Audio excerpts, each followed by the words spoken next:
once knew a nigga whose real name was William. His primary concern was making $1 million, being the illest hustler that the world ever seen. He used to fuck movie stars and sniff coke in his dreams. A corrupted young mind at the age of 13. Nigga never had a father and his mom was a fiend. She put the pipe down, but for every year she was sober, her son's heart simultaneously grew colder. He started hanging out, selling bags in the projects, checking the young chicks looking for hit and run prospects. He was fascinated by material objects, but he understood money never bought respect. He built a reputation cause he could hustle and steal, but got locked once and didn't hesitate to squeal. So criminals he chilled with didn't think he was real. You see, me and niggas like this have never been equal. I don't project my insecurities on other people. He fiended for props like addicts with pipes and needles, and so he felt he had to prove to everyone he was evil. A feeble-minded young man with infinite potential, the product of a ghetto-bred capitalistic mental. Coincidentally, dropped out of school to sell weed, dancing with the devil, smoked until his eyes would bleed. But he was sick of selling trees and gave in to his greed.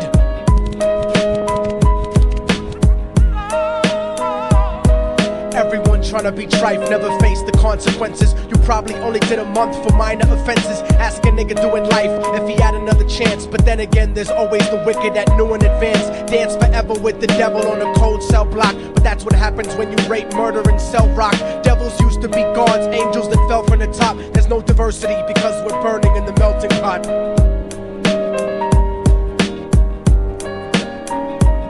So Billy started robbing niggas, anything he could do to get his respect back in the eyes of his crew. Starting fights over little shit up on the block. Stepped up to selling mothers and brothers to crack rock. Working overtime, making money for the crack spot. Hit the jackpot and wanted to move up to cocaine. Fulfilling the Scarface fantasy stuck in his brain. Tired of the block niggas treating him the same. He wanted to be major like the cutthroats and the thugs. But when he tried to step to him, niggas showed him no love. They told him any motherfucking coward can sell drugs. Any bitch nigga with a gun can bust slugs. Any nigga with a red shirt can front like a blood. Even Puffy smoked the motherfucker up in the club. But only a real thug can stab someone till they die. Standing in front of them, staring straight into their eyes, Billy realized that these men were well guarded, and they wanted to test him before business started. Suggested raping a bitch to prove he was cold-hearted. So now he had a choice between going back to his life or making money with made men. Up in the sight, his dreams about cars and ice made him agree a hardcore nigga is all he ever wanted to be. And so he met them Friday night at 2:45.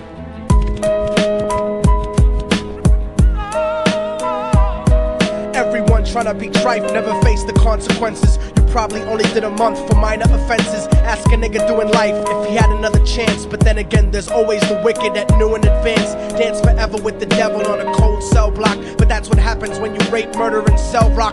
Devils used to be gods, angels that fell from the top. There's no diversity because we're burning in the melting pot.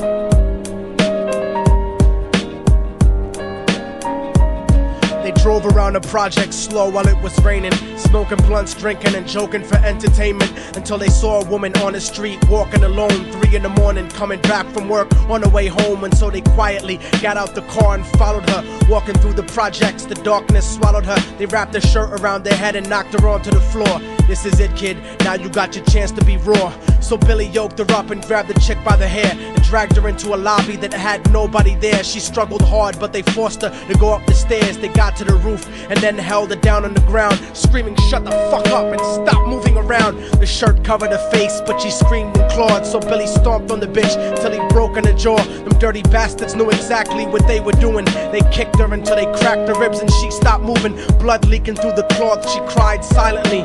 And then they all proceeded to rape her violently. Billy was made to go first, but each of them took a turn, ripping her up and choking her until her throat burned. Her broken jaw mumbled for God, but they weren't concerned. When they were done and she was lying bloody, broken and bruised, one of them niggas pulled out a brand new 22. They told him that she was a witness for what she'd gone through, and if he killed her, he was guaranteed a spot in the crew. He thought about it for a minute, she was practically dead, and so he leaned over and put the gun right to her head. I'm falling and I can't turn back.